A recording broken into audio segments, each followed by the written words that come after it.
तो क्या बांकीपुर में ये बड़े कारण की वजह से हार गई बीजेपी? चिराग पासवान की पहली प्रतिक्रिया बांकीपुर उपचुनाव हारने के बाद आई है। आखिर हम जानने की कोशिश करते हैं कि चिराग पासवान ने बांकीपुर हार की सबसे बड़ी वजह क्या बताई है और प्रशांत किशोर के जीतने का सबसे बड़ा कारण क्या था।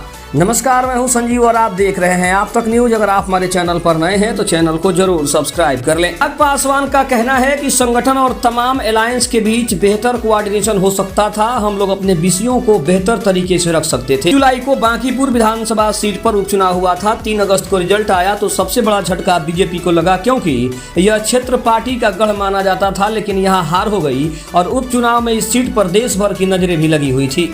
बीजेपी के राष्ट्रीय अध्यक्ष नितिन नवीन यहां से विधायक थे। उनके इस्तीफे के बाद उपचुनाव हुआ था। बीजेपी की हार पर अब चिराग पासवान की पहली प्रतिक्रिया सामने आई है।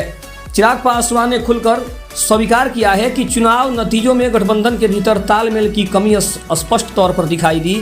मीडिया की ओर से जब बीजेपी की हार का कारण पूछा गया तो चिराग पासवान ने कहा, यकीनन यहां संगठन और तमाम अलायंस के बीच बेहतर कोऑर्डिनेशन हो सकता था। हम लोग अपने विषयों को बेहतर तरीके से रख सकते थे। मीडिया से बातचीत में चिराग पासवान ने हार के कारणों में जेएनजी आंदोलन को भी जोड़ा। उन्होंने कहा कि जिस तरीके से देश में जेएनजी को लेकर एक माहौल बना, कहीं न कहीं उसका भी चुनाव में असर जो है देखने को मिला है। और इसके साथ ही चिराग पासवान ने कहा कि इसके और भी कई कारण हैं। चिराग पासवान ने जिस तरह से बांकीपुर उपचुनाव को लेकर बयान दिया है, उससे एनडीए के भीतर चल रही अंदरूनी खींचतान की तस्वीर साफ झलक रही है और ऐसा लग रहा है कि गठबंधन के भीतर उपचुनाव को लेकर कोऑर्डिनेशन था ही नहीं। वहीं अगर बात करें तो प्रशांत किशोर का भी नाम उन्होंने नहीं लिया अपने बयान में। भले बीजेपी की हार को लेकर चिराग पासवान ने कोऑर्डिनेशन की कमी बताई, लेकिन प्रशांत किशोर को लेकर उन्होंने कुछ नहीं कहा। दूसरी ओर इस हार को सबसे बड़े स्तर पर बीजेपी या एनडीए की देश भर की छवि से जोड़कर देखे जाने के सवाल पर चिराग पासवान ने कहा कि एक परिणाम पूरे देश की छवि को प्रतिबिंबित नहीं करता। आने वाले उत्तर प्रदेश और पंजाब के चुनाव में एनडीए मजबूती से सरकार बनाने जा रही है। बता दें कि बांकीपुर से प्रशांत किशोर ने उपचुनाव में जीत दर्ज की है। वे पहली बार चुनाव लड़े और जीत गए हैं। प्रशांत किशोर अब आगे की रणनीति बनाने में जुट गए हैं।